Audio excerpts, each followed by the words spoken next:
మన దేవుడు ఎవరిని కోరుకుంటారు చెప్పనా?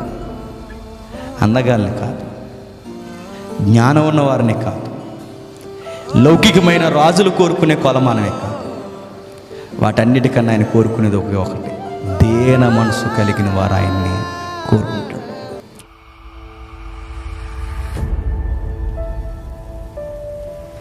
నువ్వు ఎక్కడైనా ఒక చిన్న ప్రాంతం లేదా ఒక హాస్టల్లోనే ఏదో ఒక దిక్కున ఒక బానిసగా నువ్వు బతుకుతున్నప్పుడు నీకు రోజు కచిడీ కూరలు అన్నీ పెడితే నీకు మంచి పచ్చడి, అది చికెన్ పచ్చడి తీసుకొచ్చి నీ దగ్గర పెడితే ఏం చేస్తావు? దేవుడా ఎంత ప్రేమించావే నన్ను, అర్థం చేసుకున్నావు, నాలికి చచ్చిపోయిన ప్రోవా, గాడ్ బ్లెస్, ఇచ్చినోడికి గాడ్ బ్లెస్ చెప్తాం, దేవునికి ప్రైజ్లు అటు చెప్తాం. చెప్పమా ఖచ్చితంగా చెప్తామా. కానీ చూడండి, ఆ అబ్బాయిలు తీసుకెళ్ళి ఒక ఎంతైన మాట రాయబడిన త్వరగా వచ్చింది. నపుంసకుల అధిపతి దానియేలునకు, బెల్షస్సరనియు అనన్యాకు, షడ్రక్ అనియు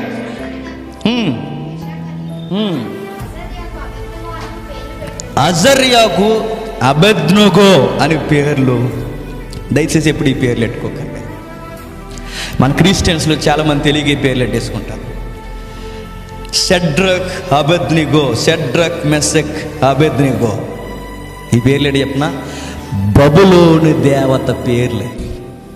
ఏ పేర్లు? బబులోను దేవత పేర్లు. మనవారు ఏమనుకున్నారంటే ఈ దానియేలు పేరు, దానియేలు ముగ్గురు స్నేహితుల పేర్లు, నా పేర్లు పెట్టుకుంటున్నారు. ఆ పేర్లు దేవతల పేర్లు. కావాలంటే అనన్యాన్ని పెట్టుకోండి, కావాలంటే మెషక్ అని పెట్టుకోండి, కావాలంటే దానియేలు అని పెట్టుకోండి, కానీ ఈ పేర్లు మాత్రం పెట్టుకోకండి. ఎందుకు అంటే ఇవి దేవత పేర్లు, దేవత అర్థాలది. మరొక మాట, ఎప్పుడైతే వీరి పేర్లు మార్చేశారు, దానియేలు చూస్తూ ఉన్నారు, ముగ్గురు స్నేహితులు చూశారు. పేర్లు మార్చిన ఏం కంగారు పడలేదట. ఎందుకో చెప్పిన ఈ అధ్యాయం భలే పరిచయం చేస్తుందండి. పేర్లు అయితే మార్చగలగారు కానీ వారి తీరు మార్చగలరా? మార్చలేరు. వాళ్ళ పేర్లే మార్చగలరు, వాళ్ళ వైఖరి మార్చగలరా? మార్చలేరు అనడానికి గుర్తు ఏంటంటే రాజుగారి భోజనం తెచ్చి అక్కడ పెడితే తిన్నన్నారట. మీరు పేరే మార్చగలరు, మా యాటిట్యూడ్ మీరు మార్చలేరు. ఎందుకంటే ఆ రోజు వాళ్ళకి పెట్టిన భోజనం ఏదైతే ఉందో, ఆ ముగ్గురు స్నేహితులు ద్రాక్షరసం కానీ ధర్మశాస్త్ర విరుద్ధమైన విగ్రహాలకు అర్పించి తెచ్చిన ఆ భోజన పదార్థాలు కానీ తినమని చెప్పారు. మీకు ఇష్టం మీరు చదువుకోండి, కావాలంటే ఏ వ్యాఖ్యానం తిరగేయండి. ఆ రోజు రాజులు భోజనానికి ముందు ఆ జంతు వధ ఎక్కడ జరుగుద్దంటే ఆ దేవతల దగ్గర జరుగుద్ది.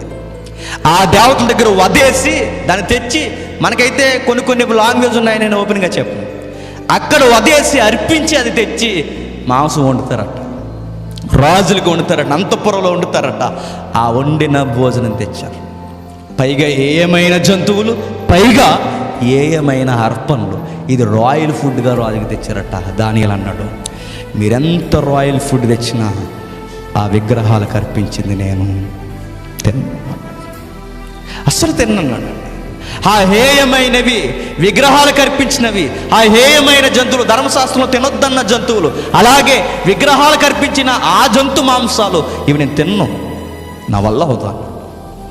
నేను అంటున్నానండి, ఆ రోజు 17 ఏళ్ల వయసులో అమ్మ నాన్న దగ్గర లేని టైంలో ఈ అబ్బాయికి ఇలాంటి రాతి హృదయంతో నిర్ణయం తీసుకుంటున్నాడంటే నేను అనుకుంటానండి, రాజీ పడని జీవితం కలిగిన అబ్బాయి ఎవరు చెప్పండి? దానియేలు ముగ్గురు స్నేహితులు తిన్నన్నారట. అమ్మా నాన్న టైంలో లేని టైంలో దొరికిన కాడికే ప్రసాదం అనుకుంటాం అనుకోని చెప్పండి, అనుకోవండి. సరైన ఫుడ్ లేని టైంలో అలాంటి రాజు తినే ఫుడ్, రాజు ఫుడ్ మనకు పెడతానంటే వద్దంటామా?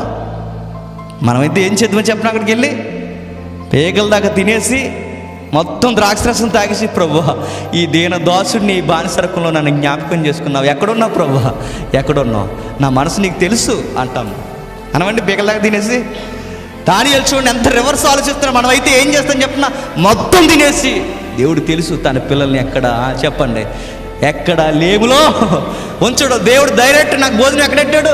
రాజు బలం పెట్టాడు. అది జేమ్స్ గడ్ అంటే అంటాం. అలా డైలాగులు పడతాం మనం, తినేసి దేవుడికి మహిమ కలిగ్గా అంటాం మనం. కానీ దానియేలు చూడండి తిన్నన్నాడట. అరే బాబు, ఇది రాజు ఫుడ్ రా, మాకే పెట్టరు, మీకు పెడుతున్నారు, మీరు నచ్చారు రాజుగారికి, తినండ్రా అంటే తినము సారు అయ్యమ్మ అని అడిగారు. ఒకటి మా ధర్మశాస్త్రానికి అంటే మా బైబిల్కి విరుద్ధమైన చర్యలు మేము చేయమన్నారు. ఎంత డెడికేషన్ చూడండి ఆ 17 ఏళ్ళ అబ్బాయికి ఆ వయసులో తీసుకున్న నిర్ణయం ఏంటంటే దైవాజ్ఞకు విరుద్ధమైన చర్య నేను చేయను. అరే తినకపోతే చచ్చిపోతారు అంటే దానియేలు ఇలా అంటాడేమో, చచ్చిపోయినా పర్లేదు సారు అంటాడట. మరి తినకపోతే మీరు మనుషుల్లో ఉండి మీ ఆకారాలు ఎకారాలు అయిపోతాయంటే పర్వాలేదు సారు, తినకపోయినా పర్వాలేదు. మరి ఏం తింటారంటే మాకేమన్నా ఉంటే అదిగో ఆ శాకాహారం ఏదన్నా ఉంటే అది తీసుకురండి, వదలేనివి. చాలామంది ఏమన్నారంటే శాకాహారం ఎందుకు తెమ్మనంటే దానియేలు వాళ్ళు ఎక్కువ కాలం బతకడానికి తెమ్మన్నారంట. అంత లేదు అక్కడ, అది కాదు. ఆ శాకాహారం కూడా వాళ్ళు తెమ్మడానికి ముఖ్యమైన కారణం ఏంటంటే ఒకే ఒక్కటి, ఇక ఏ నాన్ వెజ్ తెమ్మాల ఖచ్చితంగా అక్కడికి వెళ్ళి బలేసి తెస్తారు. ఇక ఏ భోజనం తెమ్మన్నా పూజ చేసి తెస్తారు. ఇవైతే మాత్రం ఖచ్చితంగా చేయరు. శాకాహారం ఏదైతే ఉందో అది తీసుకురండి, ధాన్యాలు, నీళ్ళు అవి ఉంటే మాకు చాలు, అంతకు మించి మాకేమీ వద్దు రాజా. పిచ్చోళ్ళు అనుకున్నారు అందరూ, కానీ పిచ్చోళ్ళు కాదు, వారిని మార్చలేక చివరికి వాళ్ళే పిచ్చోళ్ళు అయ్యారు. నేను అనుకుంటానండి 17 ఏళ్ల వయసులో ఆ భోజన భక్తి దగ్గర ఇలాంటి సవాల్ చేసే నిర్ణయం రాజు ముందు ఇలా తీసుకోకపోతే నేను అనుకుంటాను దానియేలు గ్రంథమే లేదండి. దానియేలు గ్రంథం 17 ఏళ్ల వయసులో ఆ నిర్ణయం ఆయన తీసుకోకపోతే ఇక దానియేలు గ్రంథం లేదిక. ఎందుకంటే ఫస్ట్ టెస్ట్లోనే ఓడిపోతే ఇంకా నెక్స్ట్ టెస్ట్లు అవసరమా? ఇక రాబోతున్న టెస్ట్లు ఎలాంటివి ఉన్నాయంటే దానియేలుకి స్నేహితులే తిరగబడతారు, నా వారే తిరగబడతారు, నా తోటి ఉద్యోగస్తులే తిరగబడతారు, చివరికి తీసుకెళ్ళి సింహాల బోన్లు వేస్తారు. సింహాలకి ఆహారంగా దక్కకూడదంటే ఈ ఆహారం ముట్టలేదు కనుక ఆ రోజు ఆ టెస్ట్కి ఎలిజిబిలిటీ వచ్చింది. ఎవరికి? దానియేలుకి. గుర్తుపెట్టుకోండి, దేవుడు చిన్న విషయాల దగ్గర నుంచి మనం చూస్తాడట. రేపొద్దు నేను పెద్ద స్థితిలో పెట్టాలా వద్దా? నిజమేనండి, నాకు కూడా కొంతమంది చూస్తుంటా అలా అనిపిస్తుంటుంది. వీడు ఈ విషయానికి ఇంత ఇలా ఫీల్ అయిపోతుందంటే రేపు పొద్దున్న నేను నమ్మి మనం ఎక్కడైనా పెడితే ఇంకా మొత్తానికి మనకు బీపీ షుగర్ తెచ్చేస్తాడు. తెచ్చేస్తాడు. అందుకే కొంతమందిని ఎంతవరకు మెయింటైన్ చేయాలనిపిస్తుంది. ఎందుకంటే వాళ్ళకి తెలియదు బిహేవియర్, చిన్న విషయంలోనే ఇలా అయిపోతున్నారంటే రేపు పొద్దున్న పెద్ద బాధ్యత ఇస్తే చేయగలరా? చేయలేరు. అందుకే ఎవరితో అయినా ఎక్కువ బాండింగ్ అవుతుందో అనుకోండి, గుర్తుపెట్టుకోండి ఆ మనిషి మనం నమ్మిన మనుష్యుడై ఉండాలి. లేకపోతే గుర్తుపెట్టుకోండి ఆడు మనకు మానసిక రోగం అయిపోతాడు, బాధ పెట్టేస్తారండి. నేను చాలాసార్లు చూసాను కాబట్టి వ్యక్తుల్ని. అందుకే ఇంకా మాకు పెద్ద సర్కిల్ ఏముండదు. మా సర్కిల్ ముగ్గురు, ఎవరైనా ఉంటే ఇంకా 4 అంతే. ఇంకా మేజర్గా ఇందులో 3 ఎవరంటే సురేష్ తమ్ముడు, నేను, శ్రీకాంత్ అంతే. ఆ తర్వాత మిగిలిన ఎవరైనా జాయినింగ్ పీపుల్స్ అంతే. పెద్ద సర్కిల్ పెంచుకున్నాను అనుకోండి, ఎక్కువ బాండింగ్ పెంచుకుంటే ఎక్కువ ఈగోలు అని కూడా అనకూడదు, ఎక్కువ కోపం, దాన్ని ఏమంటారు అలా కూడా ఎక్కువైపోతుంటుంది, అది వచ్చిన గొడవ. అదే మనకు బాండింగ్ హాయ్ బాయ్ అన్నాం అనుకోండి, అంతే, ఇంకేం పెద్ద ప్రాబ్లం ఉండదు. ఎక్కువ మనకి క్లోజ్ అయిపోయి అనుకోండి, చిన్న కోపాలు వస్తాయి. ఈ కోపాల వల్ల అదో తలపోటీ వల్ల చేయాల్సిన పని చేయలేము. దానియేలు వారి స్నేహితుల్ని 3 మనం చూస్తున్నప్పుడు మనకు అర్థమవుతున్న ఒకే ఒక విషయం, ఈ విషయంలో మేము రాజీపడమబ్బా, తినమన్నారు అంతే. నేను తినమన్నారు, తినలేదు, తినకుండా ఉండగలిగారు. విషయం ఏంటి చెప్పనా?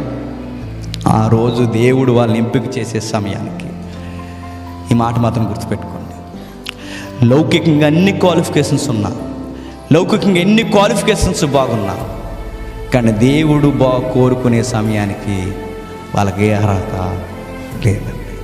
మన దేవుడు ఎవరిని కోరుకుంటారు చెప్పనా? అందగాల్ని కాదు, జ్ఞానం ఉన్న వారిని కాదు, లౌకికమైన రాజులు కోరుకునే కొలమానమే కాదు, వాటన్నిటికన్నా ఆయన కోరుకునేది ఒకటి, దేన మనసు కలిగిన వారు ఆయన్ని కోరుకుంటాడు. ఆయన కొరకు అంకితం చేసుకునే వారిని కోరుకుంటాడు. మరో మాట నేను చెప్తున్నాను, తృణీకరింపబడిన వారిని, పనికి రాని వారిని, పెంట కుప్పల మీదకి తోయబడిన వారిని ఆయన కోరుకుంటాడు. ఇప్పుడు ఈ పొజిషన్ వాళ్ళకి వచ్చింది ఎవరికి? దానియేలు ముగిసి. ఎందుకు వచ్చిందంటే ఒకప్పుడు వాళ్ళ దేశంలో రాజులు, వాళ్ళ దేశంలో ఏలికులు, ఇక్కడ బానిసలు, ఈరోజు పెంట లాంటి వారు, ఈరోజు ఎంత చెప్తే అంత వినాలి. ఇలాంటి పొజిషన్లో దేవుడు అన్నాడట, మీరు కావాలరండి అన్నాడట. ఎప్పుడు గుర్తుపెట్టుకోండి, మా ఊరు అలాంటిదండి, మా ఏరియా ఎలాంటిదండి, మా ఫ్యామిలీ ఎలాంటిదంటే దేవుడు అంటాడు, నాకు ఇలాంటి వారే కావాలి, రమ్మంటాడు ఆయన. నీకు ఎన్నున్నా ఆయన కోరుకునే ఫైనల్ స్టేజ్ ఏంటంటే నీలో దీనత్వం ఉంటుంది, ఆయనకి కావాలి. దానివల్ల వచ్చాడు, నిలబడ్డాడు, తీసుకెళ్లారు, భోజనం తినిపించలేకపోయారు, ఆయన నిలబడిపోయాడు.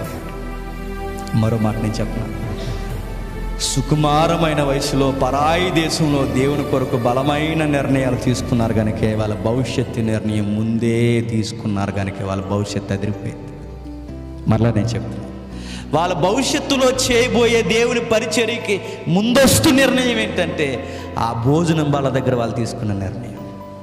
మీరు కూడా దేనికి పడితే దాన్ని కొక్కుర్తి పడకండి. మరలా చెప్తున్నాను, ఏదో ఒక లౌకికమైన విషయానికి ఏదో కొక్కుర్తేసాలు వేయకండి. ఆ కొక్కుర్తేసాలు వేశారు, దేవుడు మీ కొరకు ఎన్నో దాసించుతాడు. ఆ నిత్యమైన మన్నా వరకు మిమ్మల్ని రానివాడు గుర్తెట్టు. కొన్ని విషయాలు మనం వదిలేసుకోవాలి, కొన్ని విషయాలు మనం దూరం చేసేసుకోవాలి, కొన్ని విషయాలు మనకు వద్దనాలి. అది లోకంలో ఏదైనా, అది ఏ ఎంగిలైనా మనకు వద్దిక అంతే. ఇక ఎందుకంటే అది వద్దు మనకి, అది దేవునికి మనకి దూరం చేసే భయంకరమైన వ్యసనం. అది వద్దు, అది మనకు అంతే. ఇక అవి ఎప్పుడైతే మనం వదులుకున్నామో దేవునికి ఇవ్వడానికి రెడీ చేస్తారట. అక్కడ దానియేలుకి రెడీ అవుతున్నాయి. ఆయన వదులుకున్నాడు, ప్రతిదీ వదులుకున్నాడు. ఆయన పరిస్థితులు దేవుని కొరకు అన్నీ అప్పగించేసుకున్నాడు.